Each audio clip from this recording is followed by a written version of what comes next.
Magandang araw mga kapamilya. Magkapet pandasal muna po tayo. Ito po si Father Nono. Mga kapamilya, ngayon po ay Miyerkules de Abo o Ash Wednesday, ang simula ng panahon ng Kwaresma.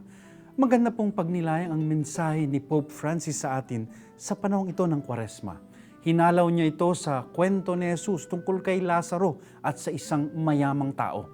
Batid niyo na po ang kwento. Mahirap si Lazaro at araw-araw na nagpapalimos sa labas ng bahay ng isang mayaman na kailanmay hindi naawa sa kanya. Subalit nang pareho silang mamatay, nabaligtad ang kanilang kapalaran. Mahalagang aral daw ang binabahagi sa atin ni Jesus sa kwentong ito. Una, mas mahalaga ang tao kaysa anumang material na bagay sa mundo. Mas mahalaga ang mga Lazaro sa ating mundo. Sila ang daanan natin tungo sa kabanalan dahil kumakatok sila sa pinto ng mga puso natin upang matuto tayong magmahal. Ikalawa, iwasan daw nating matulad sa mayamang tao sa kwento ni Jesus. Ang mahalaga lang sa kanya ay ang kanyang yaman. Hindi niya naman madadala ito sa langit.